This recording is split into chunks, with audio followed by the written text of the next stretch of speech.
Donc ça fait une dizaine d'années, je crois même que c'est la 10e année qu'on expose à Vence. Après des belles rencontres avec les gens de la culture vensoise au début des années 2010. Et donc on a exposé de nombreuses fois dans la petite galerie bleue qui nous a accueillis, je crois à 9 reprises. Et puis cette année, il y a eu cette opportunité d'investir ce lieu extraordinaire. L'idée cette année en investissant un lieu pareil, c'était à la fois de créer dans nos ateliers à Cannes. Quand je dis nous ou on, j'entends les personnes qui viennent participer aux ateliers. Ateliers de médiation artistique, ateliers d'art visuel, et les personnes qui animent ces ateliers, qui sont parfois infirmiers, psychologues, art thérapeutes, certains se nomment comme ça. Et donc l'idée était à la fois de travailler dans nos ateliers et dans le centre de jour L'Extime à Cannes, et puis sur place. Et donc on a investi les lieux quelques jours ces temps-ci s'imprégnant de cette atmosphère intime et très lumineuse malgré cette absence de lumière, mais il y en a quand même, et quelques percées lumineuses comme ça. Alors on a essayé de la faire venir un peu ailleurs aussi, la lumière, à la fois dans les couleurs, où là il y a un noir ici qui, à la manière de Soulages, peut-être certains diront, laisse entrevoir la lumière. Et donc on s'est mis au travail de la couleur. Alors on a joué sur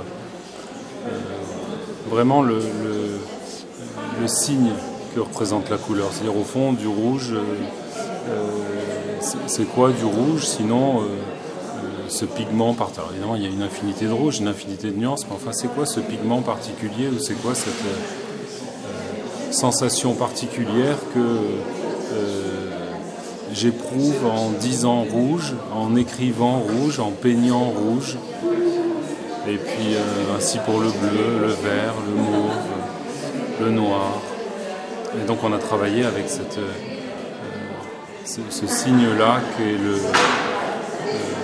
la couleur. Voilà, on en a fait des poèmes, on en a fait des jeux de mots, et on en a fait ces tableaux, et on en a fait donc cette exposition qui, je la vois derrière vous, là, peut-être pour ceux qui portent des lunettes, en les enlevant, ils verront peut-être simplement une palette d'un peintre, parce qu'il y en a un peu partout de la couleur.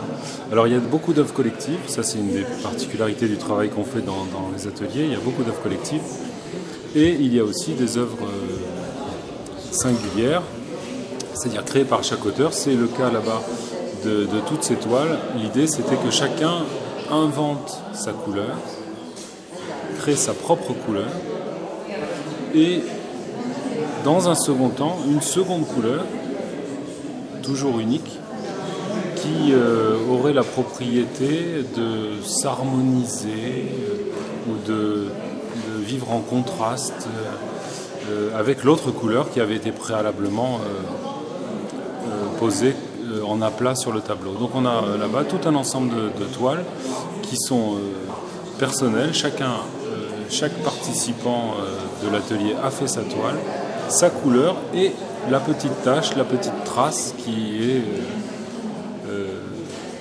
l'œuvre, le petit signe d'une autre couleur comme ça qui s'harmonise.